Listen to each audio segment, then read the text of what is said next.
ఒక్కసారి కొమ్మూరి గోల్డ్ కి కాల్ చేయండి. తాకట్లో ఉన్న మీ బంగారాన్ని విడిపించి మార్కెట్ ప్రైస్ కి వాళ్ళు కొనుక్కుని మిగతా డబ్బులు మీకు ఇచ్చేస్తారు. హాయ్, వెల్కమ్ టు మనం టీవీ. మనం టీవీ మన కోసం. వైఎస్ఆర్ కాంగ్రెస్ పార్టీ సీనియర్ నాయకుడు మాజీ స్పీకర్ తమ్మినేని సీతారాం తన అధికార దర్పాన్ని ఉపయోగించి నకిలీ పత్రాలతో కుమారుడి పేరుతో 4 కోట్ల రూపాయల విలువైన భూమిని రిజిస్ట్రేషన్ చేయించుకున్నారని హైకోర్టుకు స్పష్టం చేశారు. బాధితుల తరపున న్యాయవాదులతో పాటు ప్రభుత్వ న్యాయవాదులు. సో నకిలీ పత్రాల తయారీ, ఫోర్జరీ, అక్రమ రిజిస్ట్రేషన్ అన్నింటిలోనూ తమ్మినేని సీతారాం వ్యూహకర్తగా న్యాయస్థానం దృష్టికి తీసుకొచ్చారు. సో ఈ మొత్తం వ్యవహారంలో ఆయన కుటుంబ సభ్యులకి కీలక పాత్ర అని తేల్చారు. ఇందుకు సంబంధించి సాక్షులుగా ఉన్న వారి సంస్థల్లో పనిచేస్తున్న ఉద్యోగుల వాంగ్మూలం కూడా ఇచ్చారని ఆధారాలు కోర్టుకు సమర్పించారు. అందుకే తమ్మినేని సీతారాంతో పాటు కుటుంబ సభ్యులకు ముందస్తు బెయిల్ ఇవ్వొద్దని వాదనలు వినిపించారు.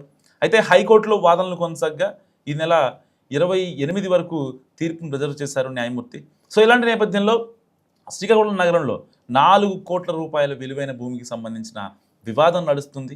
ఈ భూమికి సంబంధించి అసలు యజమాని బతికే ఉండగా ఆయన చనిపోయినట్లు నకిలీ సర్టిఫికేట్లు క్రియేట్ చేసి, నకిలీ వారసులను క్రియేట్ చేసి వాళ్ళ భూమిని విక్రయించినట్టు కూడా తమ్మినేని సీతారాం కుమారుడు పేరుతో రిజిస్ట్రేషన్ చేయించుకున్నారు.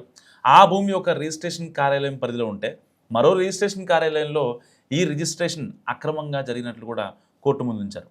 అయితే తమ్మినేని సీతారాం తరపు న్యాయవాదులు సైతం ఆ నకిలీ పత్రాలతో సంబంధం లేదని, ఆ భూమి కొనుగోలుకు బంగారాన్ని తాకట్టు పెట్టి రుణం తీసుకున్న విషయాన్ని న్యాయస్థానంలో ప్రస్తావించారు. సో ఆ రిజిస్ట్రేషన్తో వారికి ఎటువంటి సంబంధాలు లేవని, తప్పుడు ధృవీకరణ పత్రాలు తయారు చేసే అంశంలో తమ్మినేని ఫ్యామిలీకి కనీసం భాగస్వామ్యం లేదని చెప్పుకొచ్చారు. సో ఇరు వర్గాల వాదనలు విన్న న్యాయమూర్తి తీర్పును రిజర్వ్ చేశారు. సోమవారం ప్రకటిస్తామని చెప్పుకొచ్చారు. సో ఇలాంటి నేపథ్యంలో పోలీసులు తమకు తాముగా విచారణ చేపట్టలేదు, తాను బతికుండగానే చనిపోయినట్లు నకిలీ పత్రాలు క్రియేట్ చేసి 4 కోట్ల రూపాయల విలువైన తన స్థలాన్ని తప్పుడు మార్గంలో రిజిస్ట్రేషన్ చేసుకున్నారంటూ బాధితుల ఫిర్యాదుతో శ్రీకాకుళం గ్రామీణ పోలీస్ స్టేషన్లో కేసు నమోదైంది. పోలీసు విచారణలో ఈ నకిలీ ధృవపత్రాల వ్యవహారం వెలుగులోకి వచ్చింది. ఇందులో సాక్షులుగా తమ్మినేని విద్యా సంస్థల్లో పనిచేస్తున్న ఉద్యోగులు ఉన్నారు. వారిని విచారించగా అసలు విషయం వెలుగులోకి వచ్చింది.